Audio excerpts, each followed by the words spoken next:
ಆತ್ಮೀಯ ರೈತ ಬಾಂಧವರೇ, ಭಾರತೀಯ ಜನತಾ ಪಾರ್ಟಿ ಇಂದು ಏನು ರಾಜ್ಯದ ಕಾಂಗ್ರೆಸ್ ಸರ್ಕಾರ ಬಲವಂತವಾಗಿ ಬಿಡದಿನಲ್ಲಿ ಒತ್ತಾಯಪೂರ್ವಕವಾಗಿ ಫಲವತ್ತಾಗಿರ್ತಕ್ಕಂಥ ರೈತರ ಜಮೀನನ್ನ ಕಸಿದುಕೊಂಡು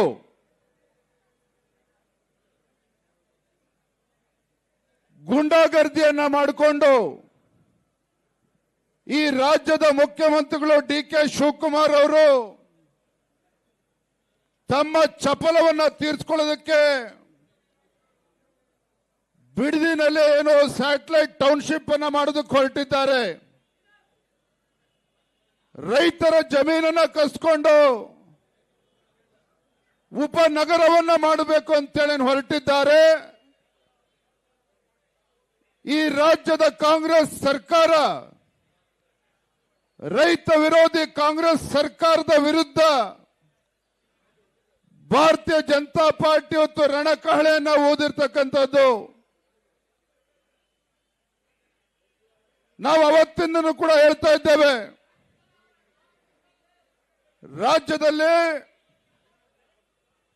ರೈತರ ಪರವಾಗಿ ಆಲೋಚನೆಯನ್ನ ಮಾಡದೇನೆ ರಿಯಲ್ ಎಸ್ಟೇಟ್ ಬಗ್ಗೆ ಆಲೋಚನೆ ಮಾಡ್ತಕ್ಕಂಥ ಮುಖ್ಯಮಂತ್ರಿಗಳು ಅಧಿಕಾರದ ಚುಕ್ಕಾಣಿಯನ್ನು ಹಿಡಿದ್ರೆ ಇದೇ ರಾಜ್ಯಕ್ಕೆ ಆಗ್ತಕ್ಕಂಥ ಅನ್ಯಾಯ, ರೈತರಿಗೆ ಆಗ್ತಕ್ಕಂಥ ಅನ್ಯಾಯ.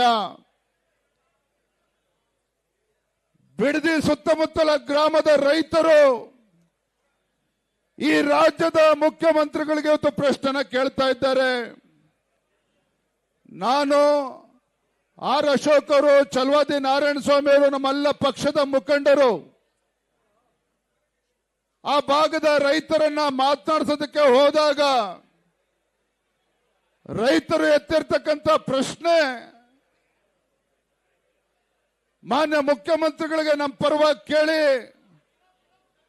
ರಾಜ್ಯದ ಮುಖ್ಯಮಂತ್ರಿಗಳು ಕಾಂಗ್ರೆಸ್ ಶಾಸಕರು ನೂರಾರು ಸಾವಿರಾರು ಎಕರೆ ಜಮೀನನ್ನ ಬಿಡದಿ ಭಾಗದಲ್ಲಿ ಇಟ್ಕೋಬಹುದು. ಕೃಷಿ ಚಟುವಟಿಕೆನ ಮಾಡ್ತಕ್ಕಂಥ ನಾವು ರೈತರು, ಈ ನಾಡಿಗೆ 2 ತುತ್ತು ಅನ್ನವನ್ನ ಕೊಡ್ತಕ್ಕಂಥ ರೈತರು, ನಾವು 4-5 ಎಕರೆ ನಮ್ಮ ಕುಟುಂಬಕ್ಕೋಸ್ಕರ ಇಟ್ಕೋಬಾರ್ದ, ಕೃಷಿ ಚಟುವಟಿಕೆ ಮಾಡಬಾರ್ದ?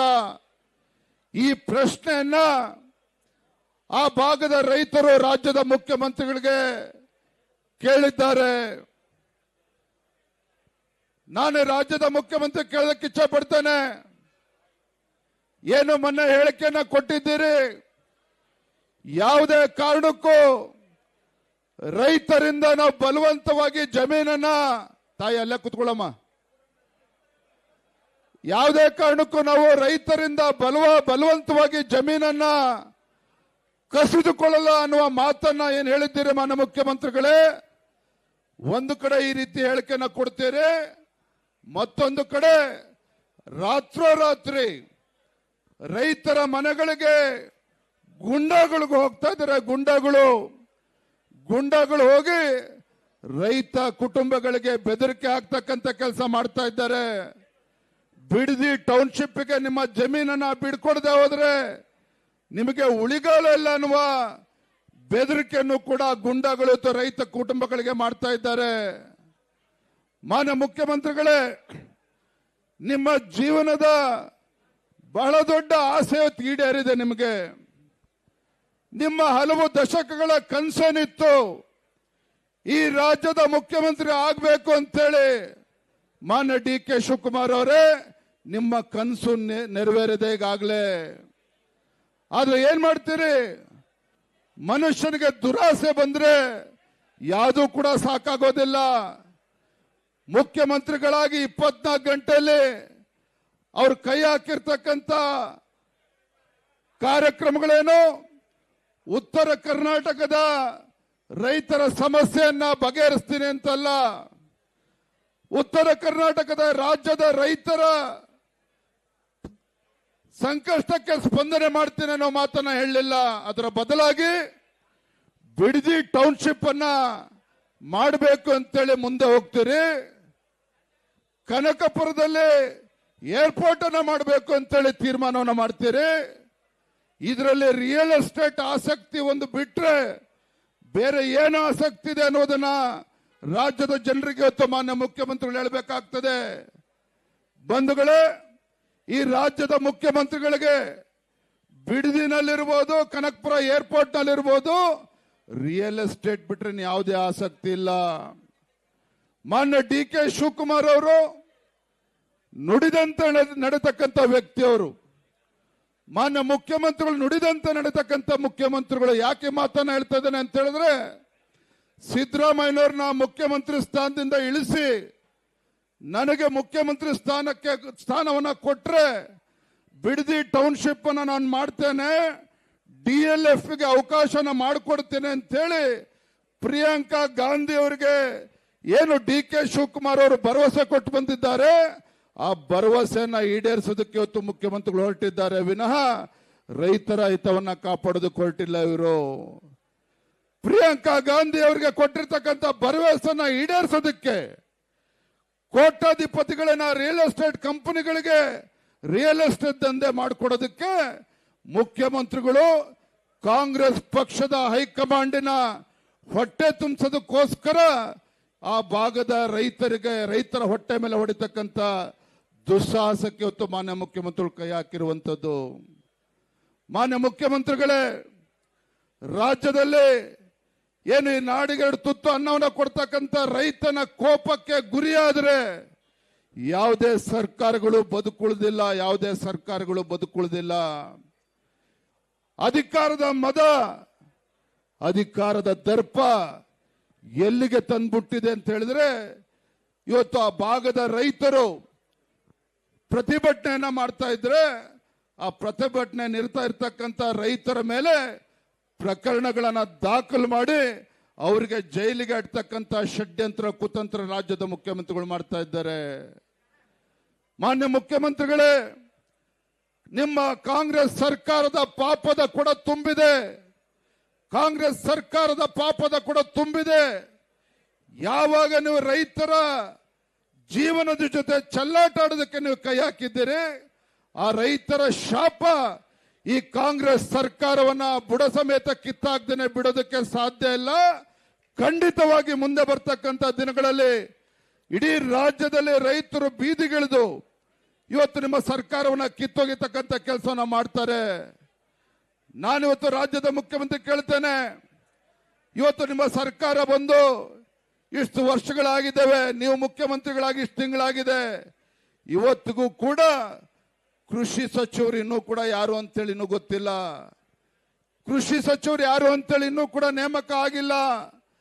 ಅದರ ಬದಲಾಗಿ ಇವತ್ತು ರೈತರ ಜೊತೆ ಚೆಲ್ಲಾಟ ಆಡೋದಕ್ಕೆ ನೀವು ಹೊರಟಿದ್ದೀರಿ. ನಾನು ನಿಮಗೊಂದು ಕಿವಿ ಮಾತನ್ನ ಹೇಳ್ತೇನೆ, ಹೇಗಿದ್ರು ನೀವು ರಿಯಲ್ ಎಸ್ಟೇಟ್ ದಂಧೆ ಮಾಡಲೇಬೇಕು ಅಂತೇಳಿ ನೀವು ತೀರ್ಮಾನ ಮಾಡದಂತೆ ಕಾಣ್ತಾ ಇದೆ. ನಿಮ್ಮ ಇಲಾಖೆಯನ್ನ ಎಲ್ಲವನ್ನ ಬದಿಗಿಟ್ಟು ರಿಯಲ್ ಎಸ್ಟೇಟ್ ಖಾತೆ ಸಚಿವರು ಮಾನ್ಯ ಮುಖ್ಯಮಂತ್ರಿ DK ಶಿವಕುಮಾರ್ ಅಂತ ಹೇಳಿ ರಿಯಲ್ ಎಸ್ಟೇಟ್ ಖಾತೆಯನ್ನು ತೆಗೆದುಕೊಂಡ್ರೆ ಬಹುಶಃ ನ್ಯಾಯ ಕೊಡೋದಕ್ಕೆ ಸಾಧ್ಯ ಆಗ್ತದೆ ಖಾತೆಗೆ.